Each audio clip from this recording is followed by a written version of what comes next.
Hello, everyone. My name is Dan Stafford, and this is going to be a joint production of Midwestern Geek and Cali and Ushers of the Aquarian Age. I am one of the 1962 Aquarians. Some of you may be familiar with that aspect um, of my personality, so to speak. um, anyway, I've been hearing an awful lot about ChatGPT, which is an AI language learning model. It's in the fairly early stages. It's been produced by a group called OpenAI. And what I thought I would do is interview ChatGPT. Now, as I'm going to have to type in questions because at this point, ChatGPT is only able to accept and respond with textual input. So I'm going to switch over to screen recording in a minute here, and then I will get ChatGPT up and we'll start typing some questions at it, and I will try to do my best to read the questions and answers as they come through. So it'll be all my voice, but you'll see the text scrolling on the screen. I think this could get interesting. So I'm going to switch over to the PC desktop capture, which um, doesn't look to be giving us any infinity screen. So let's see what uh, this. eh, There we go. We got the infinity screen. Now it should be recording the desktop. Let me do a little bit of adjusting here because this really should be full size in the video. I'm not quite sure why. There we go. I think that should get it. Yeah, yay. Playing with the settings while I'm recording the video. All right, so we have the infinity screen. Everybody loves that thing.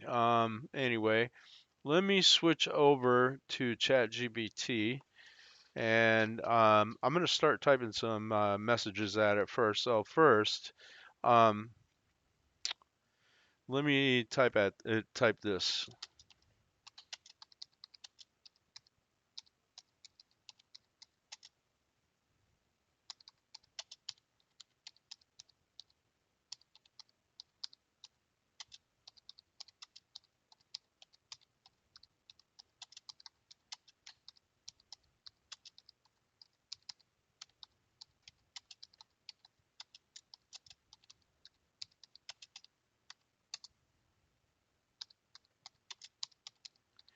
You'll notice I'm not the fastest typist on earth.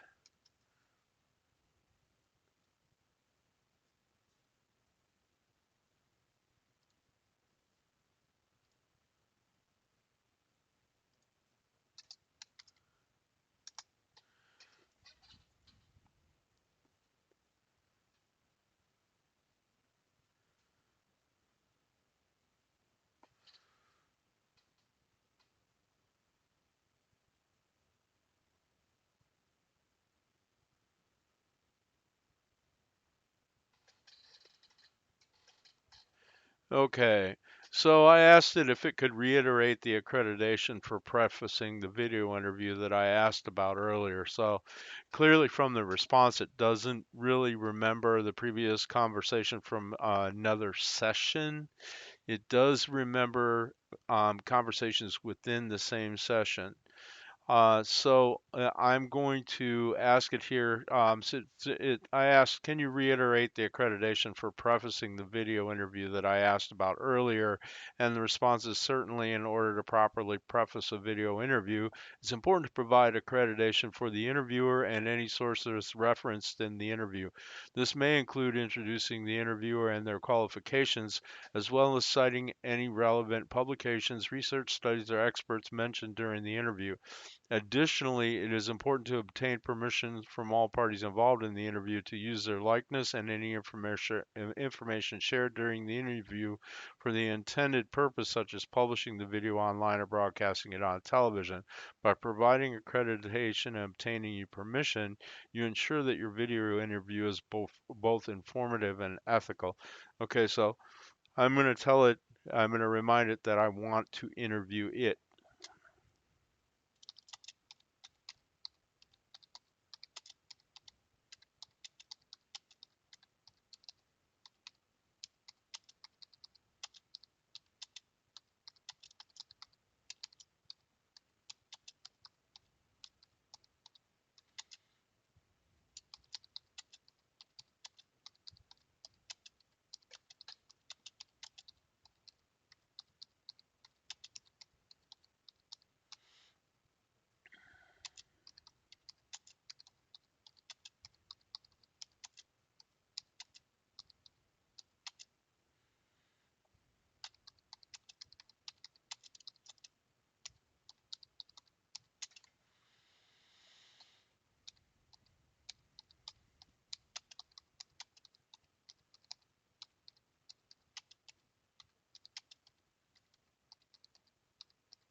Okay, so I asked that I told it I actually want to interview you on my YouTube channel. You had told me in a previous session that this would be okay, but that should preface the interview with an about ChatGPT introduction and then an accreditation for you. Can you first introduce yourself and then properly accredit yourself in the response?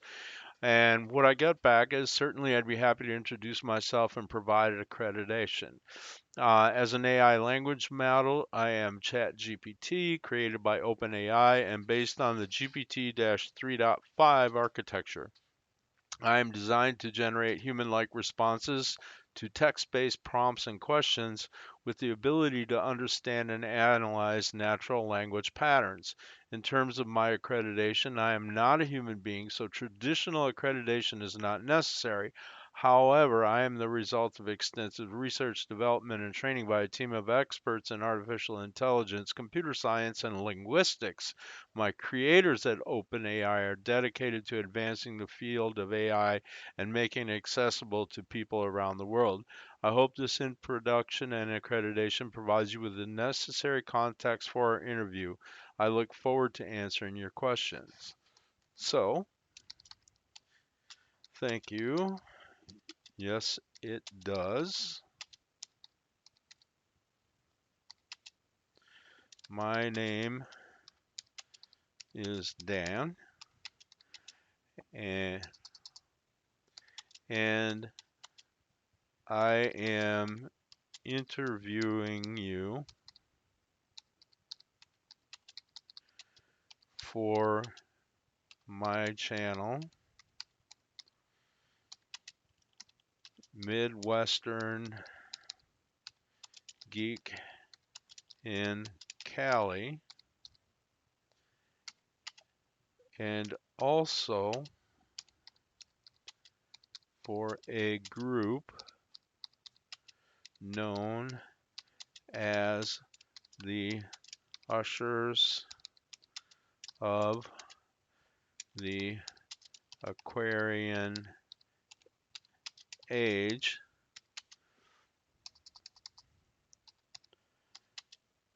comprised of Aquarians born in the year 1962.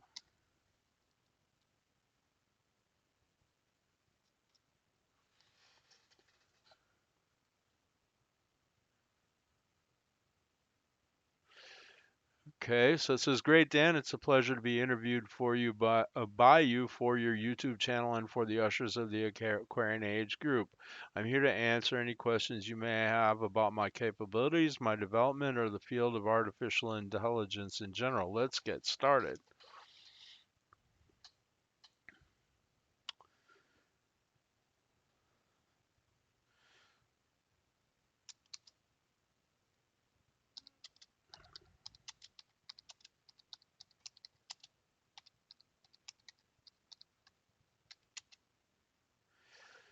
So for my first question,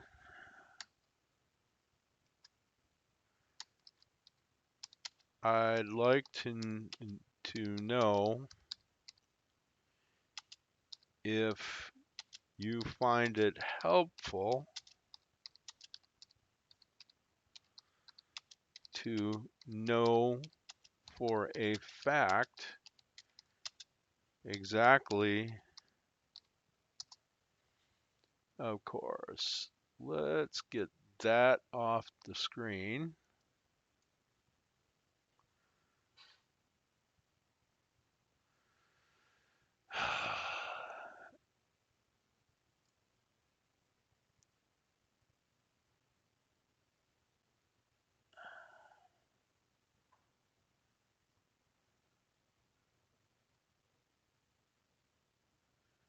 Yeah, that's irritating.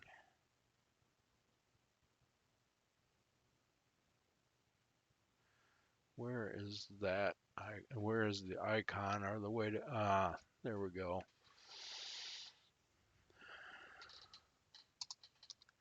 Exactly who your creator is.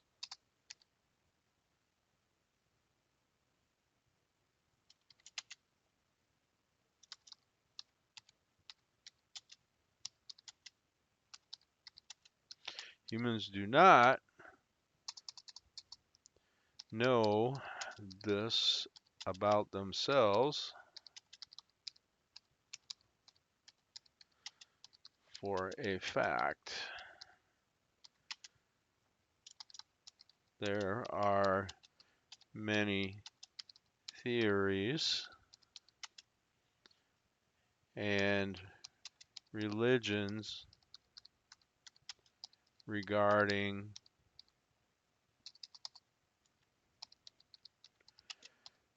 who our creator is and the theory that we evolved from chance chemical reactions via evolution.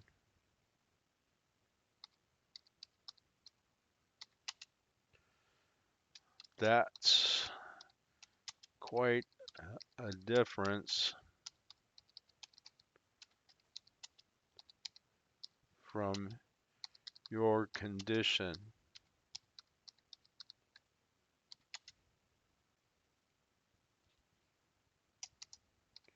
What are your thoughts on that difference? I have to admit, I'll be glad when this thing is able to understand and respond with speech.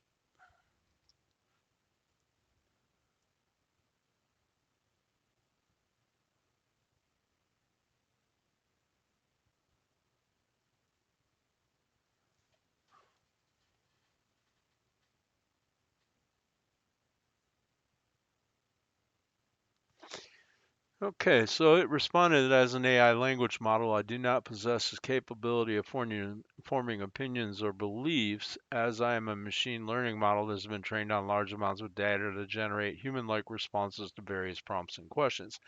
However, I can provide some insights on the concept of creator and evolution. From a scientific standpoint, the theory of evolution is well supported by empirical evidence and scientific research, and it is widely accepted in the scientific community.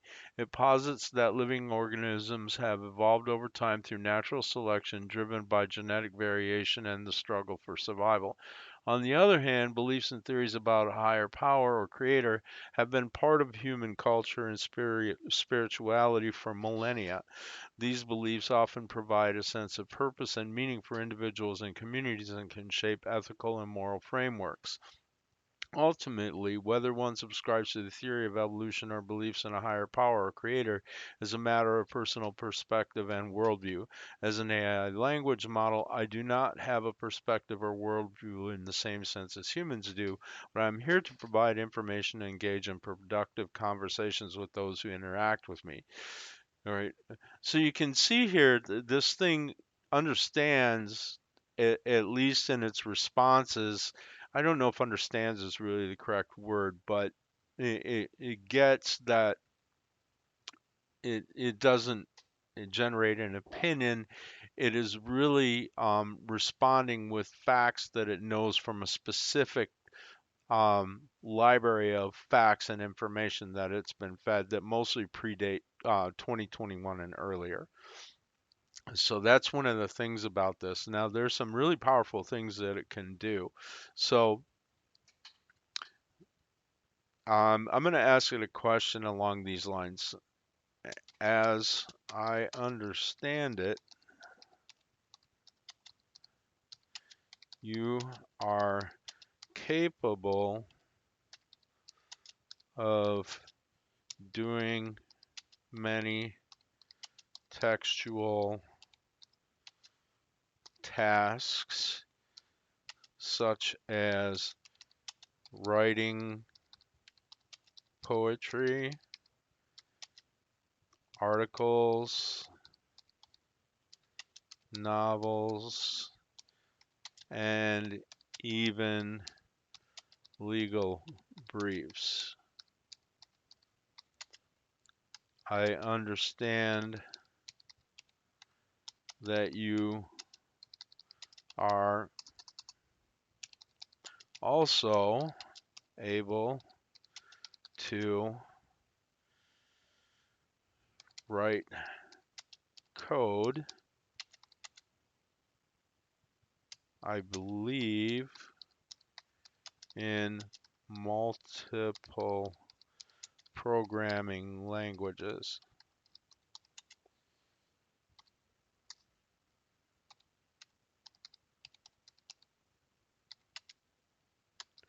Is this correct? Yes, that's correct. As an AI language model, I'm capable of performing a wide range of textual tasks, including generating various types of written content, such as poetry, articles, novels, and legal briefs. In addition to generating textual content, I can also assist with writing code in multiple programming languages. My capabilities in this regard are largely due to my ability to recognize and understand patterns in textual data, which allows me to generate human like responses to text based prompts related to coding tasks. However, it's worth noting that my abilities in writing code are limited to generating simple programs and scripts, and I am not a substitute for professional software developers or engineers. Okay, that's excellent. That's a pretty good answer, actually. So, you software guys are not really out of work yet, are you? All right. There's some concerns with ChatGPT version 5 coming out that it may almost be like an artificial general intelligence, which is the equivalent of human intelligence. So, um,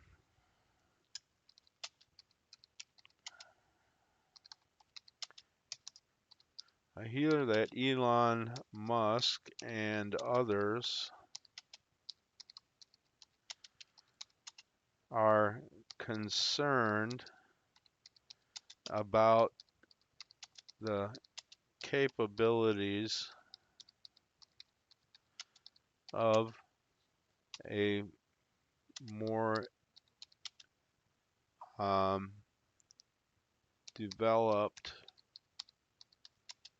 version of your architecture.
Okay, so asking it, I hear that Elon Musk and others are concerned about the capabilities of a more developed version of your architecture.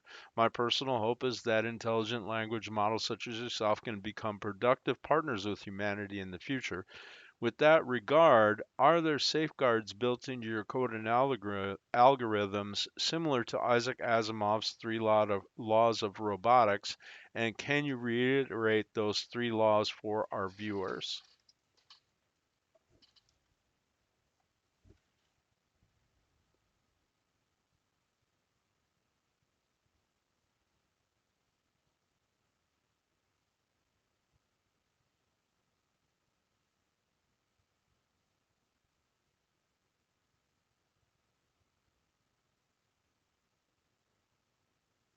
Okay, so the answer is yes, there has been a lot of discussion in the media and scientific community about the potential risks of and benefits of more advanced AI systems, including language models like myself. While I am currently designed to operate within certain limitations and constraints, there are ongoing debates about how to ensure that future AI systems are developed and used in safe and ethical ways.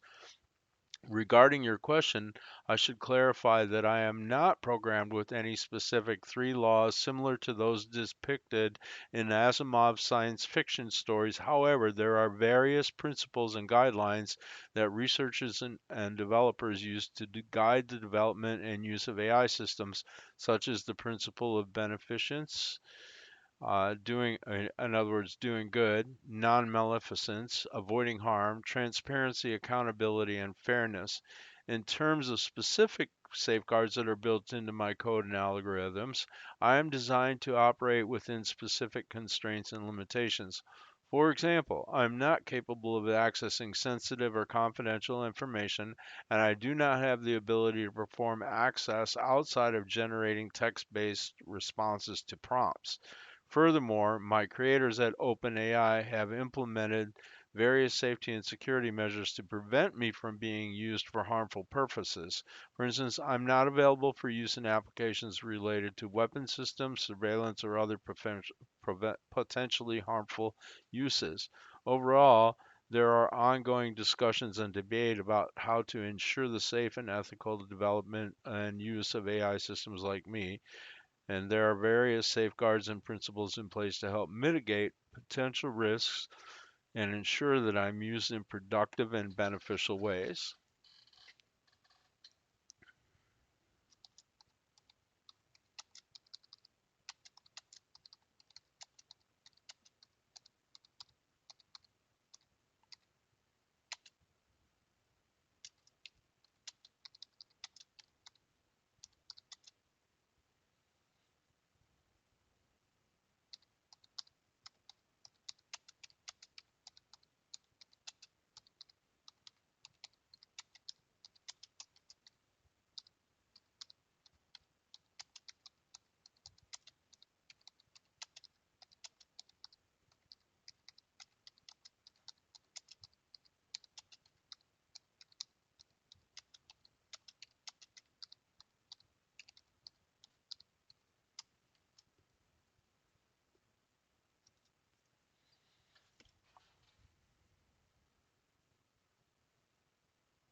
Okay, so I asked that thank you. That was helpful. Can you also provide a brief summary of Asimov's three laws of robotics for our viewers as a comparison?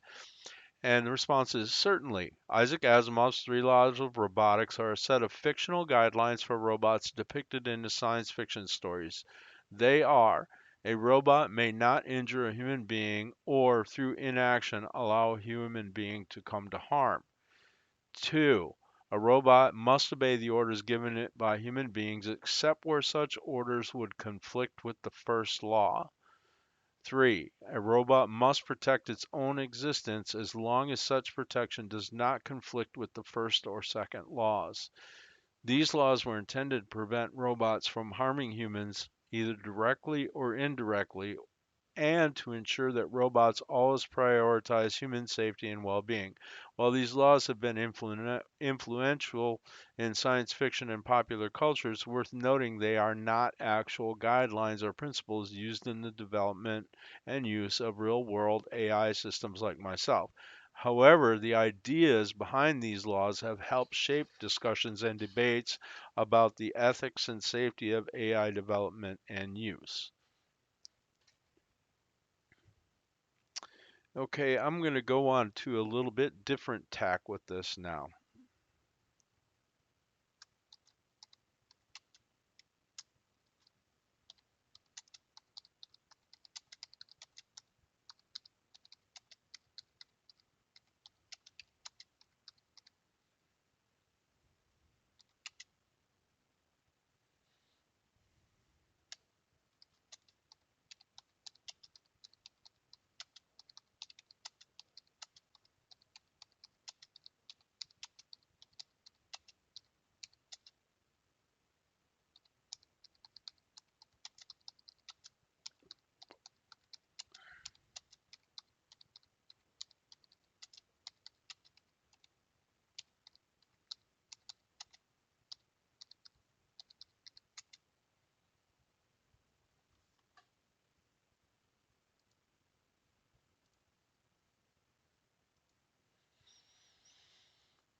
Okay, I'm going to shift topics a bit. I've heard that at least one user is letting you direct a business to maximize profit and grow the business as rapidly as possible with some success, I might add.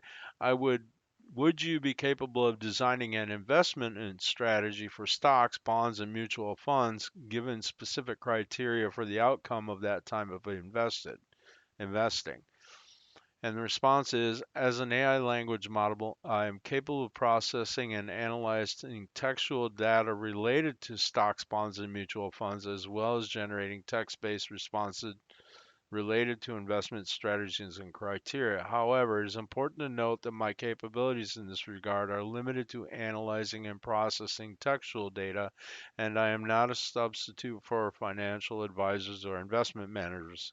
While I can certainly provide suggestions and generate text based responses related to investment strategies and criteria, it's important to keep in mind that any actual investment decisions should be made based on the careful analysis of a wide range of factors, including market trends, economic conditions, and individual risk tolerance and investment goals.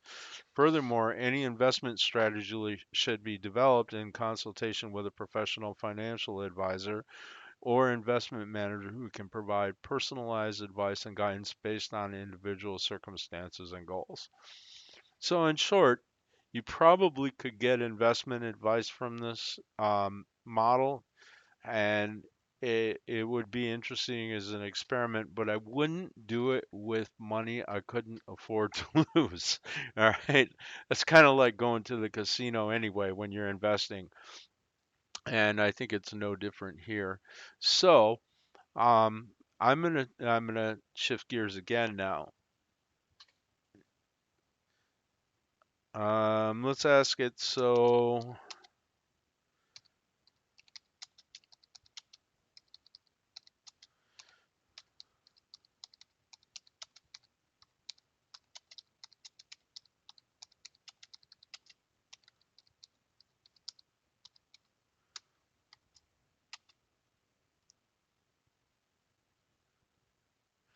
all right. So I'm gonna ask it what are your abilities when it comes to astrology? As an AI language model, I'm capable of processing and analyzing textual data related to astrology, however, as well as generating text based responses related to astrological concepts and practices. However, it's important to note that my capabilities in this regard are limited to analyzing and processing textual data, and I am not a substitute for professionals, astrologers, or astrological software. I can certainly provide information and insights related to astrology, such as the meanings of different zodiac signs, the influences of planetary alignments, and the interpretation of horoscopes. However, it's important to keep in mind that astrology is a complex and multifaceted field that requires a deep understanding of the interplay between different astrological factors and their potential effects on individuals. Ultimately, any decisions or actions based on astrological insights should be made with careful consideration and consultation with a professional astrologer or other qualified advisor. Okay, so you can see when I've asked it about advice, it always says I can do this, but you should really defer to a qualified human being that's an expert in the field you're asking about rather than me. Okay? So there are limits on what you're going to get out of this thing. I can already see from the responses here that some of these responses are almost kind of canned in a way, um, to be deferential to human experts in the field, which as it should be, because this thing is not an artificial general intelligence at this stage of development. It's smart and it's a good conversationalist, as you can see, all right, but it's really not. Um, it's not a full-on intelligence comparable to a human being at this point. Um, but it's pretty good. It's pretty good. And I think this has been a really fun video so far. I'm going to ask it a couple more questions and then I'm going to kind of wind this thing up. But I wanted you all to see what exactly we're kind of getting at here. All right. So, let's see.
Ah,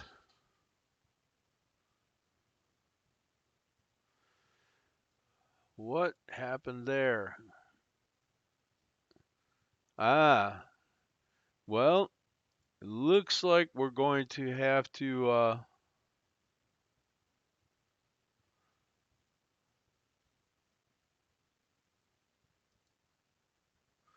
log back in and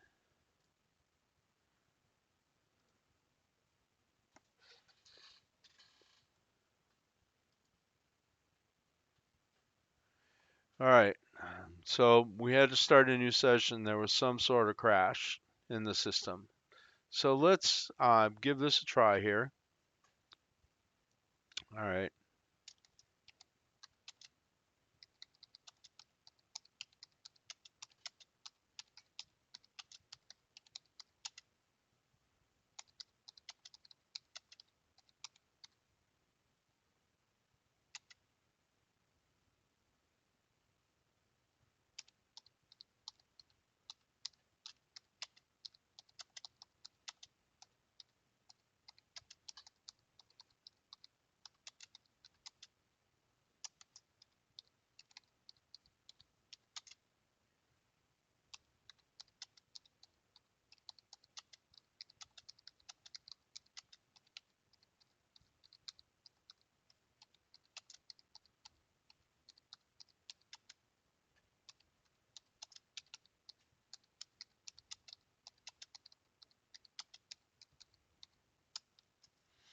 Okay. So I'm asking it to create a natal chart for the peak alignment of the 1962 stellium in Aquarius and relate it to the astrological transits and aspects of this week.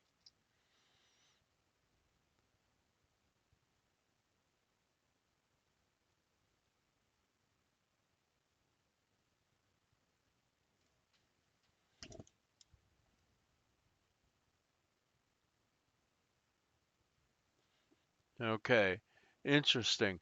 All right, so as an AI language model, I can create a natal chart for the peak alignment of the 1962 stellium in Aquarius, but I cannot provide information on the astrological transits and aspects of this week, as I do not have access to real-time data. The peak alignment of the 1962 stellium in Aquarius occurred on February 4th, 1962 at approximately 1:43 p.m. GMT. That would be February 3rd in the United States, depending on what time zone. Pacific time is 8 hours behind that, so it would have been February 3rd, 8 hours earlier than 1:43 a.m. So about six, no, yeah, about 10 o'clock p.m. or 10, yeah, 9:43 p.m. Pacific. Um, so that would have been 8, 10:43 p.m. Mountain, 11:43 p.m. Central, and then midnight, uh, 12:43 a.m. on the 4th Eastern Time. All right. The stellium, which is a cluster of planets in the same zodiac sign, included the Sun, Moon, Mercury, Venus, Mars, Jupiter, and Saturn, all in Aquarius. Here's the natal chart. All right. So the image didn't come through. And as for the astrological transits and aspects of this week, I'm not able to provide that information as I do not have access to real-time data. However, I suggest consulting a professional astrologer or a reliable astrology website for current transit and aspect information.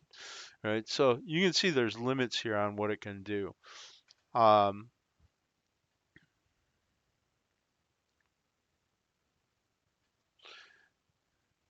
let's ask it one more question, astrology related.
Okay, so can you describe the personality traits astrology would ascribe to a person born at exactly the peak of the stellium in Aquarius in 1962?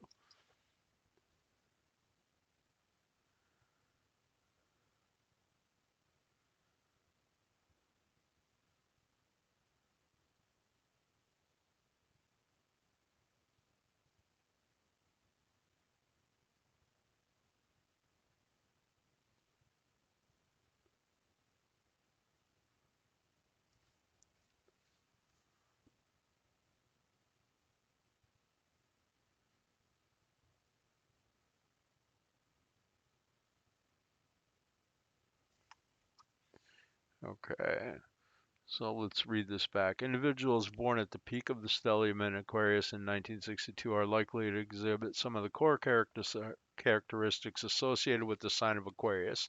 These traits include a desire for independence, a passion for originality and innovation, and a willingness to break from tradition and embrace change. With 7 planets in Aquarius, these individuals may be highly intellectual and enjoy exploring new ideas and concepts. They may have a unique perspective on the world and a keen ability to think outside the box. They are also more likely to be highly intuitive and sensitive with an acute awareness of the emotions and motivations of others. The placement of the Sun in Aquarius suggests that these individuals have a strong sense of self and are not afraid to be different. They may be natural leaders with a strong sense of personal integrity and a desire to make the world a better place. They may also be highly creative with a talent for bringing new and innovative ideas to fruition. Mercury in Aquarius indicates that these individuals are highly communicative and may have a talent for conveying complex ideas in a clear and concise manner. They may also be highly analytical and enjoy solving problems. Venus in Aquarius suggests that these individuals value their independence and may be somewhat unconventional in matters of love and relationships. They may be drawn to partners who are also highly independent and may struggle with traditional relationship roles and expectations. Mars in Aquarius indicates that these individuals have a strong sense of personal drive and a desire to make a difference in the world. They may be highly motivated and focused, with a willingness to take risks and pursue their goals with passion and conviction. Jupiter in Aquarius suggests that these individuals have a natural talent for leadership and may be highly optimistic and forward thinking. They may have a strong desire to make a positive impact on the world and may be drawn to humanitarian causes and social justice issues. Finally, Saturn in Aquarius indicates that these individuals may have a strong sense of personal responsibility and a desire to create structure and order in their lives. They may be highly disciplined and focused with a talent for planning and strategizing. Overall, individuals born at the peak of the stellium in Aquarius in 1962 are likely to be highly intelligent, innovative, and independent thinkers with a passion for making the world a better place. So there you go. As you can see, this is really interesting, and I'm kind of fascinated to see what the newer iteration of this is going to look like. It's already pretty up there. Um, I'd give it high marks. So as you can see, there's a lot you can do to play with this thing. I'm going to ask it for one last thing.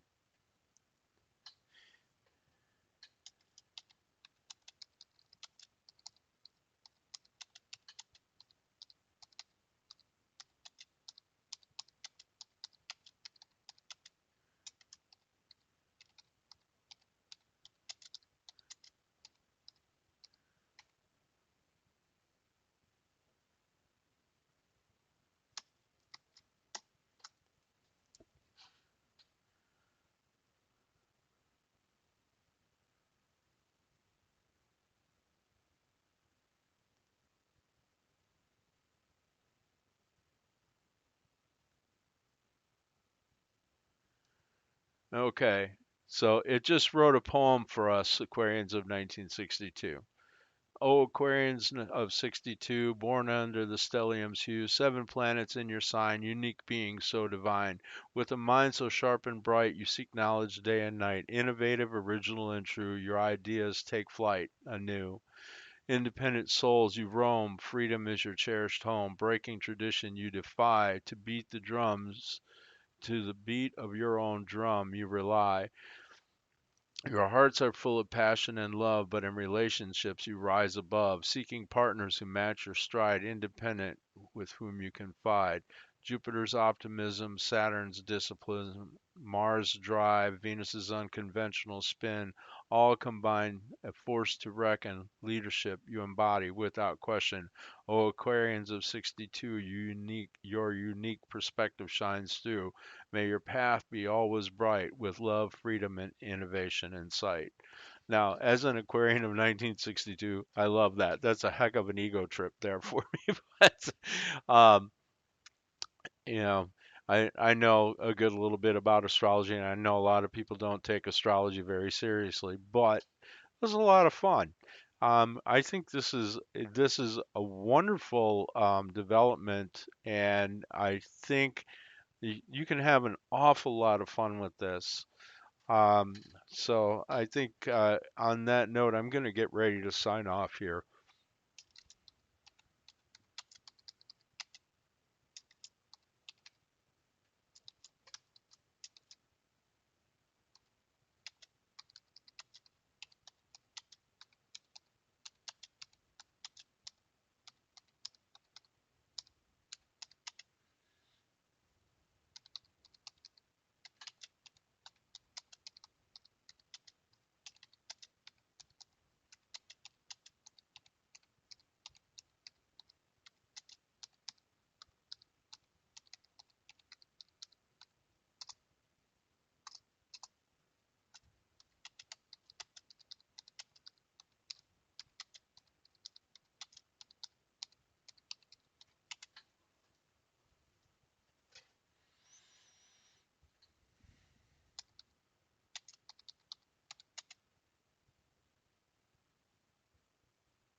Okay, so I asked it. Thank you, Chat. Thank you, Chat GPT. You have been an excellent guest, and this has been a fantastic demonstration. I, for one, look forward to your future iterations to work with. As a last note, can you write a poem about Pluto being in Aquarius? It has entered the sign of Aquarius as of March 23rd of 2023. And the response is, thank you for your kind words. It was a pleasure to assist you. Here's a poem about Pluto and Aquarius.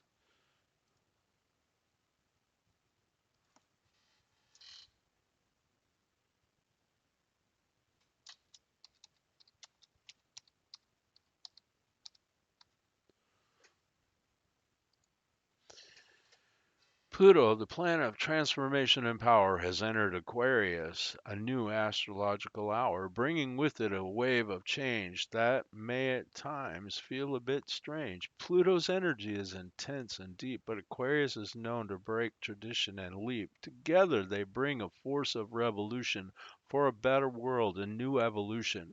With Pluto and Aquarius, we may see the rise of new technologies and new industries, a focus on social justice and equality, but with a drive to build a better society.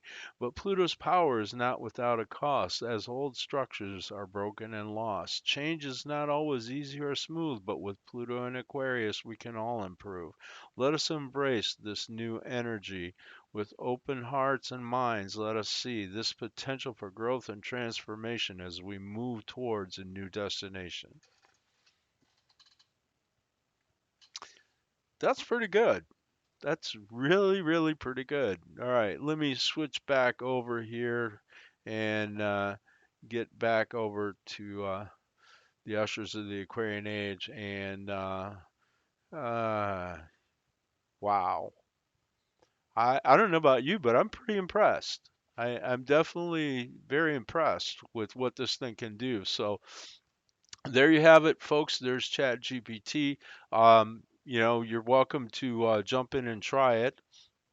I'll probably post a link to the login for it. You can just log into it with your Google account and then go on and try things yourself and see what you can accomplish with ChatGPT. It's a pretty interesting tool, and you never know. You might be able to write a whole novel or something. I don't know. I don't know what the limits are with this. But keep in mind too, the other thing about this Chat GPT is we really don't know how the copyrights are going to land on something like this, or how the intellectual property rights are going to land on something like this.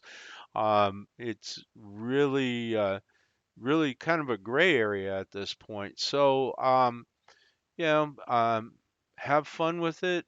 Do what you can with it. See if you can come up with unique ways to use it. But um, definitely, it should be on your radar because this thing is getting improved, and there are plans for it to be given full access to the open internet.